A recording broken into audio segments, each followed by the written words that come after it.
Kegiatan penanaman pohon yang digelar di Camp Swiss Van Java, Melandi Wonosobo, pada Jumat 21 November kemarin menjadi bagian penting dari rangkaian penanaman 100.000 bibit pohon yang dilaksanakan BNPB bersama Kementerian Keuangan pada 19 sampai 21 November 2025 di 4 provinsi, yaitu Jawa Tengah, Jawa Timur, Jawa Barat, dan Banten. Rangkaian ini dimulai dengan sosialisasi dan edukasi mitigasi bencana hidrometeorologis basah, kemudian ditutup dengan seremoni puncak penanaman bibit, tepat pada 21 November, bertepatan dengan Hari Pohon Sedunia.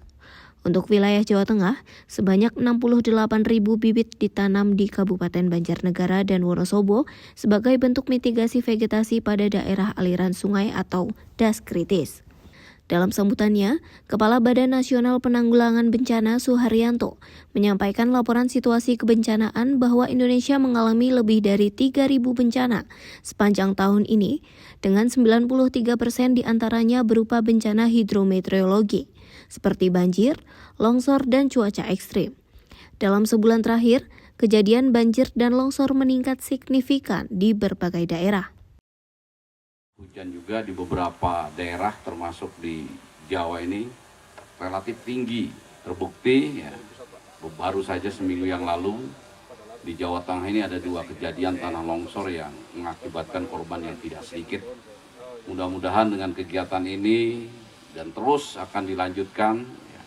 Tadi Bapak Menko menekankan bahwa ini bukan hanya gerakan 1 tahun sekali, bukan bersifat seremonial, tapi mudah-mudahan ini menjadi budaya kita semua sebagai bangsa, karena menanam 1 pohon ini sangat berarti bagi kita semua yang hidup sekarang maupun bagi generasi-generasi berikutnya. Tidak hanya itu, reboisasi di hulu dipandang sangat krusial, sehingga 98% bencana di Indonesia adalah bencana hidrometeorologis yang menyebabkan kerugian hingga 22 triliun per tahun. Pemerintah pusat melalui BNPB dan Kementerian Keuangan mengembangkan inovasi pendanaan untuk menanggulangi bencana. Hal tersebut merespon besarnya dampak dan kerugian bencana, serta mengakselerasi dalam pembangunan resiliensi berkelanjutan. Inovasi pendanaan tersebut melalui Dana Bersama Penanggulangan Bencana atau PFB. Pemanfaatan PFB ini untuk memperkuat pengurangan risiko bencana. Hal tersebut dilatar belakangi dari catatan BNPB terhadap banyaknya kejadian bencana setiap tahunnya.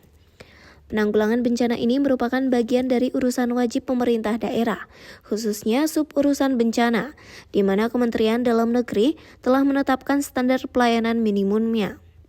Oleh karena itu, dengan adanya inovasi PFB, penanggulangan bencana dapat semakin tangguh, khususnya PFB sebagai bentuk investasi dalam pengurangan risiko bencana. Tim Liputan melaporkan untuk Web TV.